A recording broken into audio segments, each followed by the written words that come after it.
aluno, eu sou o professor Beto e estamos aqui para fazer a revisão da aula 1 de História. Vamos fazer essa revisão porque vocês estão nessa viagem maravilhosa de História. A aula 1 que nós trabalhamos, agora nós vamos fazer a revisão, vocês irão fazer a atividade e depois nós iremos voltar e corrigir essa atividade. Vamos lá na tela para vocês? Na tela para vocês, porque nós estamos aí na aula 1.2. 1.2 aí, a origem da disciplina de História. A origem da disciplina de História aí na aula 1.2. Olha aí, o que nós trabalhamos nessa aula? Nós vimos aí o nascimento e o desenvolvimento da história. Por que aprender história? Para que serve o conhecimento histórico? Nós abordamos isso dentro da nossa aula. A história é a investigação das ações realizadas pelos seres humanos em diferentes épocas, já dizia Heródoto, o historiador grego aí. O conhecimento histórico torna possível compreender melhor o mundo em que vivemos no lugar, ou seja, a nossa identidade. Vimos também nessa aula aí as fontes históricas. Professor, o que são fontes históricas? No século XIX, só documentos escritos eram considerados fontes históricas. Aí, a partir do século XX, houve essa mudança. A concepção de fonte histórica, ela vai mudar, ela vai se ampliar. Passa a ser considerado também não só registros escritos, mas monumentos, fotografias, instrumentos de trabalho, joias, vestimentas, entre outros muitos objetos feitos pelo ser humano, que serve como base para a construção do conhecimento histórico. Então, há uma mudança no processo da fonte histórica. Quem faz a história, professor? A história e a transformação da sociedade são ocasionados pelo sujeito histórico, pode ser tanto indivíduo quanto grupo. A visão da história foi modificada a partir do final do século XIX, quando outros sujeitos, como mulheres, como operários, como pessoas pobres, passaram a aparecer no discurso do historiador. O historiador houve essa mudança. Até meados do século XIX, somente grandes personagens como imperadores, reis, generais e papas eram considerados sujeitos da história. Mas não, agora nós temos uma transformação. E essas novas abordagens? Como é que se dá essas novas abordagens da história?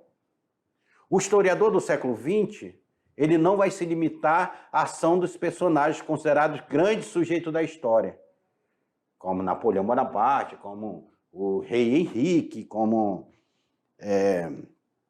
Luís XIV, Luís XV e outros reis, Dona Maria I. Agora, nós temos outros personagens. O historiador voltou a olhar para o pensamento dos costumes e o modo de vida de pessoas comuns.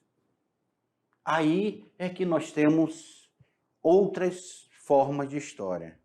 Nós temos a história oral. Aqui, ó. Aqui é um exemplo aqui, ó. Vamos supor aqui. Isso aqui está se contando a história para o seu povo. É a história oral, passando de geração para geração. Poderia ser uma comunidade indígena, poderia ser uma comunidade quilombola. E nós temos aqui também a história das mentalidades. Então, nesse resumo, nós vimos aí o papel da história. Por que estudar história? Qual a importância da história? E agora, aluno, você vai pegar esse processo estudado, você irá fazer essa atividade que eu passei para vocês, e daqui a pouquinho, depois que vocês fizerem a atividade, eu vou voltar fazendo a correção e o debate de cada questão. Vamos lá? Atividade com vocês, hein?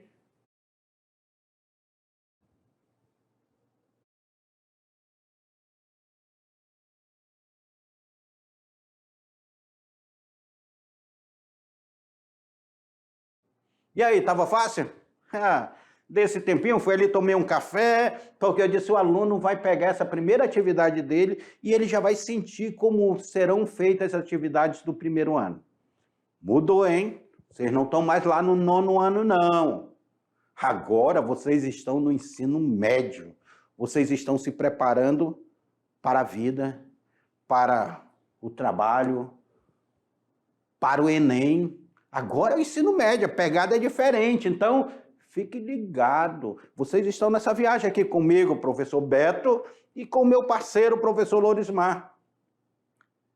Aqui, o professor Lorismar, eu vou estar trabalhando uma aula, o professor Lorismar vai estar trabalhando outra, a gente vai revezar assim para melhor vocês compreenderem esse processo histórico, tá certo?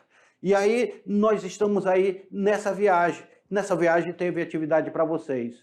Atividade de sala de aula. Na questão aí, vamos aí na atividade, na tela para vocês, atividade de sala de aula, nós vamos já para a questão de número 1.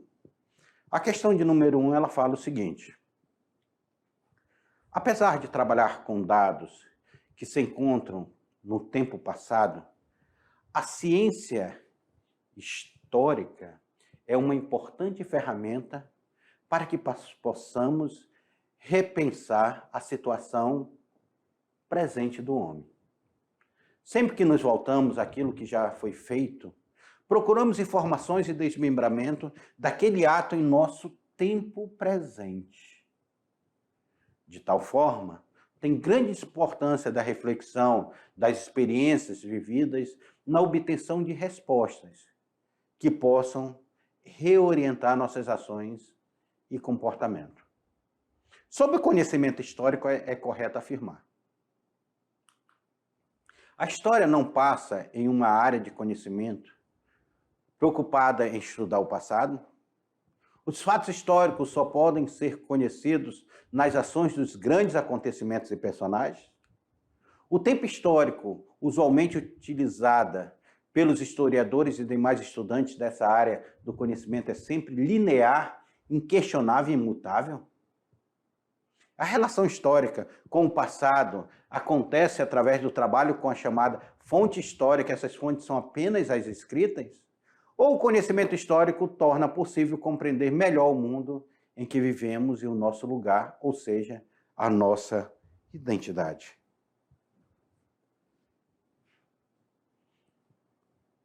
Identidade. Identificar. Se posicionar, se encontrar. A história, nós costumamos dizer que a história ela interessa mais para o presente do que para o passado. O passado já passou, não temos mais como mudar ele está imutável. O que nós vamos fazer com o passado? Nós vamos pegar esse passado, tirar fragmentos desse passado e estudar sobre esse passado. Por quê? Por que fragmentos eu falo? Já pensou se eu peço para vocês agora, olha, escreva uma redação sobre a nossa primeira aula de história. E aí? Será que toda a redação seria igual? Teria o mesmo conteúdo? Ou cada um de vocês, aluno, iria escrever uma redação diferente? Sabe por quê? Porque o corte desse passado, recente, mas é passado, já passou, seria diferente para cada um de vocês. Cada um de vocês tiveram uma experiência diferente. Passaram por uma experiência diferente. E cada um de vocês iria contar essa experiência de uma forma diferente. Entendeu? Então, a história, nós tiramos fragmento do passado para entender o presente. Para entender por que esse castelo está aqui no presente, nós precisamos tirar fragmentos do passado de saber por que ele foi construído. Para entendermos o Forte Príncipe da Beira lá, a estrada de ferro Madeira Mamoré aqui em Porto Velho, nós precisamos entender o processo que ele foi construído. Para entender a Casa de Rondon lá em Vilhena, ou em Ji-Paraná, o Museu das Comunicações, nós precisamos entender por que ele chegou até ali, por que ele foi construído. Então, o conhecimento histórico vai tornar possível compreender melhor esse mundo em que vivemos. O nosso lugar vai começar a compreender melhor a nossa identidade. Questão correta aí é a letra E. Letra E é a questão correta aí. Vamos para a segunda. Segunda é mais mamão com açúcar, né? Segunda está mais mamão com açúcar, porque a segunda ela fala de quê? Ela vai falar sobre registros. registros escritos, monumentos, fotografias, instrumentos de trabalho, joias, vestimentas, entre outros muitos objetos pelo ser humano, que serve como base para a construção do conhecimento histórico. Tudo isso faz parte de quê? De fonte histórica? De fontes orais? Novas abordagens da história? Faz parte dos objetos da pré-história ou sujeito histórico? Então, o que pergunta aí, ó? Registros escritos, monumentos, ou seja, registro escrito, cartas, decretos, testamentos, monumentos, um busto, um obelisco, ou uma fotografia igual aquela da Estrada de Ferro, Madeira Mamoré. Ou instrumento de trabalho, quando a gente pega aqui na Estrada de Ferro e vê os instrumentos de trabalho que eram utilizados pelos trabalhadores da Estrada de Ferro. Uma joia, lembra do Titanic, que tudo se dava em torno de uma joia? A vestimenta, analisar a vestimenta de cada época. Pega uma foto antiga do teu pai, tu vai ver a vestimenta dele. Entre outros muitos objetos feitos pelo ser humano, serve como base na construção do conhecimento. Tudo isso faz parte de quê? Hein? Vão aqui comigo? Tudo isso está relacionado ao que nós chamamos fonte histórica. São fontes. O que são fontes? Aquilo que nós vamos nos alimentar. Não tem aquela fonte de água que você mata a sua sede? As fontes históricas servem para o historiador matar a sede da curiosidade, matar a sede da pesquisa. Então, ele vai beber daquela fonte. Ele vai se alimentar daquela fonte. Quando ele olha ali para uma fotografia, às vezes é uma fotografia tão inocente, o historiador ele consegue olhar com outro olhar e ele vê um detalhe naquela fotografia. Tipo, fotografia da independência do Brasil ali, Dom Pedro levantando. Tem toda uma simbologia ali naquela fotografia de construção de um herói. Porque não era o cavalo, não aconteceu daquele jeito, não tínhamos os dragões da independência ainda. Então, não foi daquele jeito que aconteceu, mas foi retratado por Pedro Américo a pedido de Dom Pedro II para ser construído o herói que seria o seu pai. Olha aí. Então, isso é uma fonte histórica. Na tela para vocês. Por isso que a resposta correta é fonte histórica. Vamos lá para a terceira. A partir da leitura do texto complementar, observe que a cultura material e imaterial representa dois tipos de patrimônio da cultura. Olha aí, eu estou fazendo uma questão lá sobre o texto complementar que vocês lerem. O que juntos constitui a cultura de determinado grupo? Sobre a cultura material e imaterial, marque a questão correta. Vamos lá. A cultura material está associada aos elementos materiais e, portanto, é formada por elementos palpáveis e concretos. Por exemplo, dança, obra de arte, manifestações culturais, comidas, igrejas. Seria que isso que é cultura material? Ou a cultura imaterial abrange grupos de construções isolados ou reunidos que, em virtude de sua arquitetura, unidade ou integração na paisagem tem valor universal, excepcional do ponto de vista da história, da arte ou da ciência? Ou cultura imaterial é formada por elementos abstratos que estão intimamente relacionados com as tradições, práticas, comportamentos, técnicas e crenças de determinados grupos sociais e transmitida de geração em geração?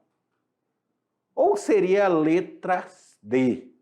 Nosso país não possui diversidade cultural, ou seja, cada região do país apresenta as mesmas características culturais e históricas.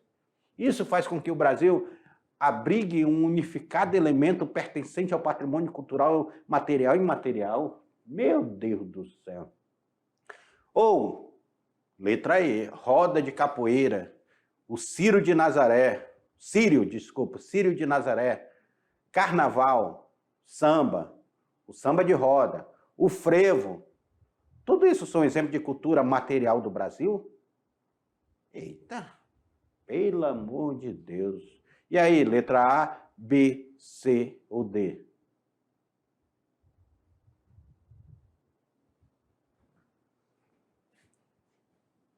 Cultura material é aquilo que é palpável, é material. Puf, tá aqui um castelo, um quadro, isso daqui é uma cultura material. Mas a cultura imaterial, uma roda, uma lenda, um costume, o conto daquela sociedade, um mito, são tudo isso cultura imaterial. É formado por elementos abstratos, ou seja, que não são palpáveis. Fazem parte da cultura imaterial. Não é palpável. Aquilo dali eu não posso pegar. Porque está relacionado a tradições daquele povo. Está relacionado a práticas daquele povo. A maneira de eu fazer um cuscuz. Aquele povo, ele traz de geração para geração. Isso é uma cultura imaterial. Não está palpável ali. Comportamento, a técnica, a crença de determinado grupo social. Ciro de Nazaré é uma crença. A crença é uma cultura imaterial. Apesar de ter uma santa lá que é material, mas a crença em si é uma cultura imaterial. A festa do divino, apesar de ter os barcos, é uma cultura imaterial. Entenda essa diferença? Por isso que a questão correta dessa daí é a letra C. A cultura imaterial é formada por elementos abstratos que estão intimamente relacionados com as tradições, práticas, comportamento, técnicas e crenças de determinados grupos sociais e é transmitida de geração para geração. E vamos para o Enem. Chegou a questão do Enem. Por muito tempo, historiadores acreditavam que deveriam e poderiam reproduzir os fatos tal qual havia ocorrido. Já pensou? É muita prepotência, hein? Dentre as características do conhecimento histórico que assim produziam, podemos assinalar corretamente. Ao privilegiar a realidade dos fatos, o historiador esperavam produzir um conhecimento científico que analisasse o processo e seus significados. Era uma história linear, cronológica, de nomes, fatos e datas que pretendiam uma verdade absoluta, expressão da neutralidade do historiador? Como se percebeu ser impossível chegar à verdade face do que realmente aconteceu? Todo o conhecimento histórico ficou marcado pelo relativismo total? Ou os fatos privilegiados seriam aqueles poucos que eram amplamente documentados, como as festas populares, a cultura das pessoas comuns? E os fatos eram verdades históricas e a humanidade não tinha importância para a história. E aí, qual é a resposta correta? Esse historiador, que ele achava que reproduzia, ele pegava uma história linear. Para ele, a história seria linear. Ela só aconteceria de forma linear, cronológica, com nomes, com fatos e datas, que pertenciam à verdade absoluta. E o historiador seria neutro, né? Então, era assim que se pensava. Esse historiador que tentava escrever a história tal qual ela tinha ocorrido. É por isso que a questão correta aí seria o que pede, podemos assinalar corretamente, que era uma história linear, cronológica, de nomes, fatos e datas, que pretendiam uma verdade absoluta, expressão de neutralidade do historiador. E olha o material complementar aí para pré-requisito para a nossa próxima aula. Leia sobre pré-história aí no mundo da educação aí da UOL. Leia sobre a pré-história, porque a nossa próxima aula nós vamos falar sobre a pré-história. E aqui nós chegamos ao final de nossa aventura. Essa viagem que nós estamos fazendo pela história, fontes históricas, o papel do historiador. Espero na nossa próxima aula. Até lá.